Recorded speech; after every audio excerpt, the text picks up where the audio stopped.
Good morning students. आज का जो हमारा पाठ हम नया पाठ शुरू करने वाले हैं वो है मानव नेत्र और रंग बिरंगा संसार। देखिए, इसमें हम सबसे पहले मानव नेत्र के बारे में पढ़ेंगे। हमारी आँख की संरचना कैसी है, उसमें कौन कौन से भाग मौजूद होते हैं, हर भाग का क्या कार्य है, उसके बाद उसके कौन कौन से भाग हैं, हर भाग के क्या कार्य हैं, और उसके बाद हम कुछ हमारी प्रकृति में होने वाली चीज़ों के बारे में पढ़ेंगे, उनके पीछे के कारण को जानने की कोशिश करेंगे। जैसे आसमान का रंग नीला क्यों होता है, सूर्य उदय के समय या सूर्यास्त के समय लाल रंग का क्यों दिखाई देता है, तारे क्यों टिमटिमाते हैं, आँखों में जो दोष होते हैं, किसी को नज़दीक का दिखाई नहीं देता है, किसी को दूर का दिखाई नहीं देता है, निकट दृष्टि दोष, दूर दृष्टि दोष, उनके बारे में हम लोग पढ़ेंगे। तो चलिए शुरू करते हैं अपना चैप्टर। सबसे पहले हम पढ़ते हैं मानव नेत्र के बारे में, ह्यूमन आई। इस बार मैंने इस चित्र में उनको इंग्लिश में क्या कहा जाता है उसके बारे में भी लिखा है। देखिए, मानव नेत्र आपको दिखाई दे रहा है, ये लगभग एक गोलाकार संरचना है, लगभग गोले जैसी संरचना है। पूरा एकदम से मतलब पूरा गोला नहीं है, पर्याप्त एकदम से सही गोला नहीं है, गोले जैसी संरचना है, गोलाकार है, पूरी तरीके से गोला नहीं है ये। तो इसमें दो परत होती हैं इसकी। ये मैंने दो जो ब्लैक लाइनिंग दिखा रखी हैं, ये इनकी दो परत हैं जिसको ये नेत्र गोलक ने कवर कर, मतलब नेत्र गोलक जिनके द्वारा कवर किया हुआ है, ढका हुआ है, यानी एनक्लोज्ड है इसके अंदर ये नेत्र गोलक। इसको ऊपर वाली कवर को हम, ऊपर वाली जो परत होती है उसको स्क्लेरा या श्वेत पटल कहते हैं। इंग्लिश में इसको स्क्लेरा बोला जाता है, हिंदी में श्वेत पटल बोला जाता है। जो नीचे वाली लेयर है, ये नीचे वाली लेयर, इसको कोरोइड या रक्तक बोलते हैं। मैंने लिख रखा है कहीं, ये रहा, ये रक्तक या कोरोइड। ये नीचे वाली जो लेयर है ये ब्लैक कलर की होती है और ये सफ़ेद रंग की होती है। ऊपर वाली स्क्लेरा सफ़ेद रंग की होती है, नीचे वाली जो होती है वो ब्लैक कलर की होती है। इस स्क्लेरा का जो एक भाग है, आगे का भाग, वो थोड़ा सा उभरा हुआ होता है, और इस उभरे हुए भाग को हम स्वच्छ मंडल कहते हैं, कॉर्निया कहते हैं। ये एक पारदर्शी भाग होता है। इसी भाग में से आँख के अंदर हमारा जो प्रकाश है वो आँख के अंदर प्रवेश करता है। इस कॉर्निया जो ये उभरा हुआ भाग है, इसके द्वारा आँख में प्रकाश प्रवेश करता है।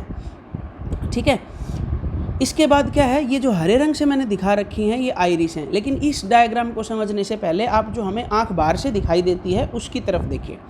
देखिए, ये जो आँख का सफ़ेद वाला भाग है, ये सफ़ेद वाला भाग, ये श्वेत पटल है जिसको हम स्क्लेरा कहते हैं, और ये वो उभरा हुआ भाग है जिसको हमने अभी अभी कॉर्निया या स्वच्छ मंडल कहा है। ये श्वेत पटल यानी कि स्क्लेरा का एक हिस्सा है, उभरा हुआ हिस्सा। इसको हम स्वच्छ मंडल और कॉर्निया भी कह सकते हैं। उसके बाद होता है हमारी आँख में एक ब्लैक कलर का बड़ा वाला ब्लैक होता है। इसका रंग इंसान में अलग अलग होता है, किसी की आंखें भूरी होती हैं, किसी की काली होती हैं, कुछ इंसान ऐसे भी होते हैं जो हल्के से नीले रंग की आंखें रखते हैं। तो ये जो बड़े वाला काला भाग है इसको परितारिका कहते हैं, और उस काले भाग के अंदर एक छोटा काला भाग और होता है जिसको पुतली कहा जाता है।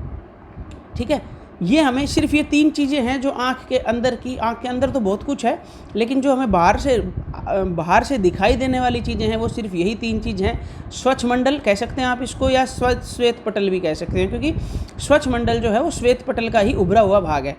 एक दूसरा है परितारिका और तीसरा है पुतली। यही तीन चीज़ें हमें बाहर से दिखाई देती हैं। ठीक है, यहाँ देखते हैं, ये जो ये हरे पेन से मैंने दिखा रखा है ये परितारिका है, ये नाम से लिख रखा है। इसको इंग्लिश में आइरिस कहते हैं।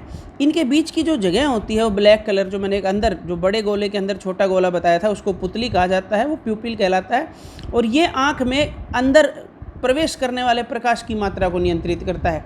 पुतली का कार्य क्या है कि आँख के अंदर कितना प्रकाश प्रवेश करेगा उसको नियंत्रित करता है। जैसे आप आगे हम पढ़ेंगे, आप इस चीज़ के बारे में जानते हैं कि जब हम अंधेरे कमरे से एकदम से उजाले में आते हैं तो फिर हमारी आंखें सिकुड़ जाती हैं। सिकुड़ने का मतलब क्या है कि जब आप अंधेरे कमरे में थे तो प्रकाश कम था और एकदम से बाहर आ गए हैं तो प्रकाश ज़्यादा है।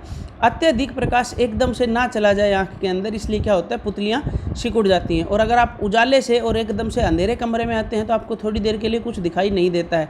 उसका कारण भी क्या है कि पर्याप्त मात्रा में प्रकाश हमारी आँखों में प्रवेश नहीं कर पा रहा है। तो उसमें क्या होगा, पुतलियाँ, जो हमारे आँख की पुतली है वो फैल जाएगी और उससे ज़्यादा प्रकाश हमारी ज़्यादा मात्रा में प्रकाश हमारी आँख में प्रवेश करेगा।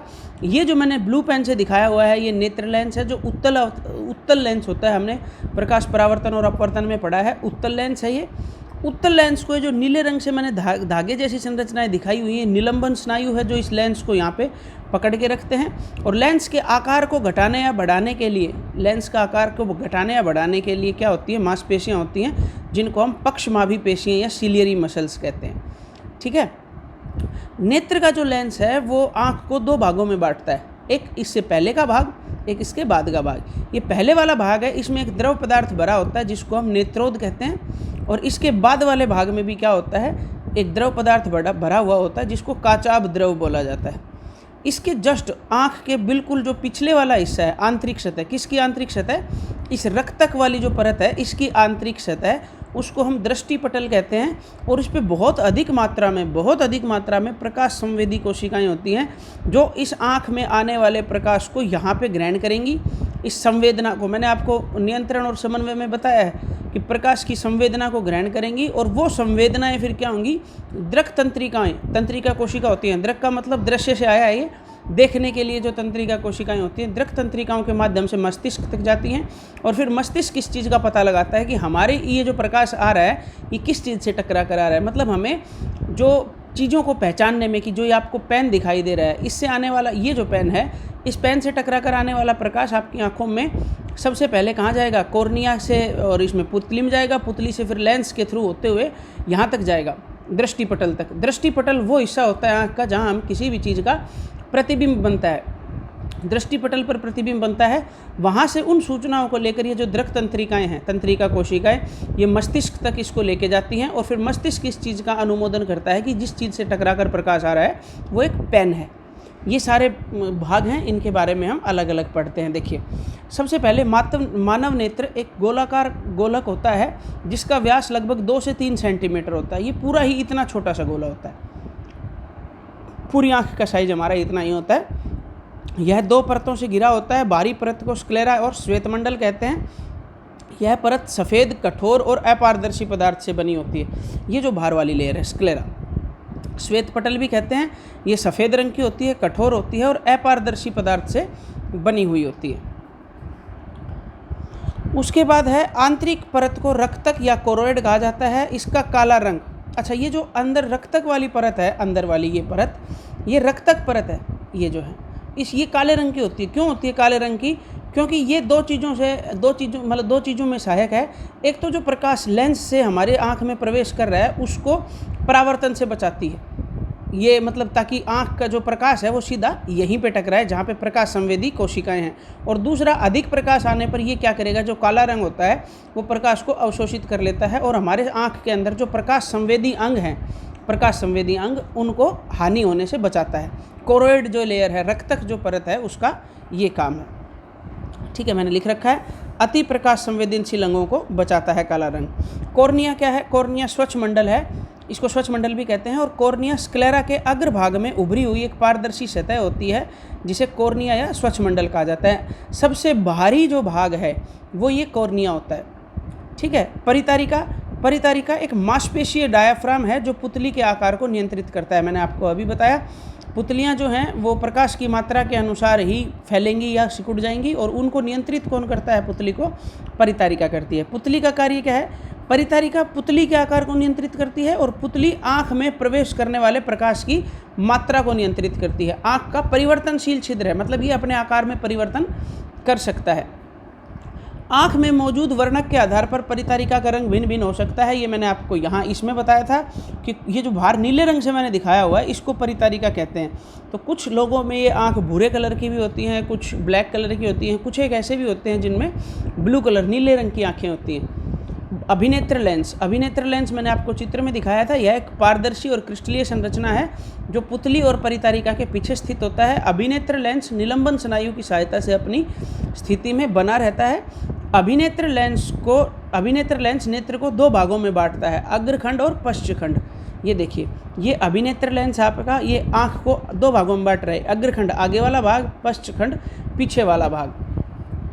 अग्रखंड में क्या क्या होता है? कॉर्निया और लेंस के बीच का भाग अग्रखंड कहलाता है। यहाँ एक बार फिर से चित्र में देखिए, कॉर्निया और लेंस के बीच का भाग अग्रखंड कहलाता है।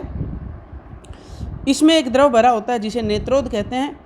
पश्चखंड में क्या होता है, दृष्टिपटल व लेंस के बीच पश्चखंड होता है। दृष्टिपटल, ये लेंस और ये दृष्टिपटल, इनके बीच में जो हिस्सा होता है उसको पश्चखंड कहा जाता है। और इसके अंदर जो द्रव भरा होता है उसे काचाभ द्रव कहते हैं। मैंने आपको चित्र में सब कुछ बता दिया है। पक्षमाभिपेशियाँ क्या होंगी? पक्षमाभिपेशियाँ मांसपेशियाँ होती हैं जो लेंस के फोकस दूरी को नियंत्रित करती हैं अपना संकुचन और विरलन के द्वारा। जब वो मतलब ढीली पड़ेंगी, वो जो मतलब छोड़ देंगे अपना को आपको ढीला, तो लेंस मोटा हो जाएगा, उससे उसकी क्या होगी, फोकस दूरी कम हो जाएगी।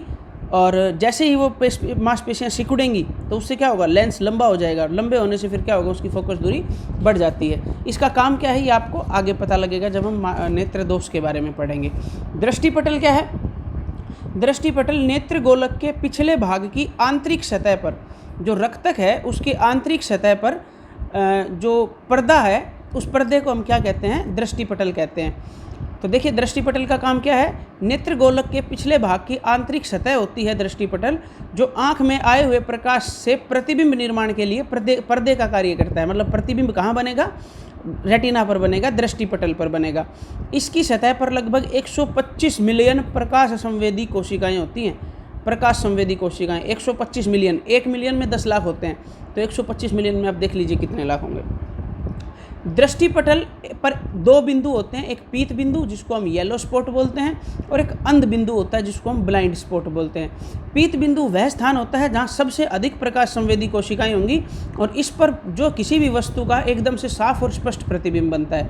और एक अंध बिंदु होता है जहाँ पर प्रकाश संवेदी कोशिकाओं की संख्या न्यूनतम होती है और वहाँ पर प्रतिबिंब नहीं बनता है, उसको अंध बिंदु कहते हैं। और जहाँ बिल्कुल साफ और स्पष्ट प्रतिबिंब बनेगा उसको पीत बिंदु बोला जाएगा।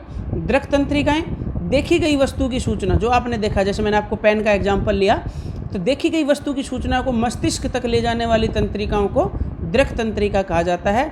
अभिनेत्र लेंस मैंने आपको बताया, ये भी एक इम्पॉर्टेंट पॉइंट है, अभिनेत्र लेंस उत्तल लेंस होता है। और हमने पिछले चैप्टर में पढ़ा है परावर्तन और अपवर्तन में कि जो उत्तल लेंस होता है वो वास्तविक प्रतिबिंब बनाता है परंतु उल्टा प्रतिबिंब बनाएगा।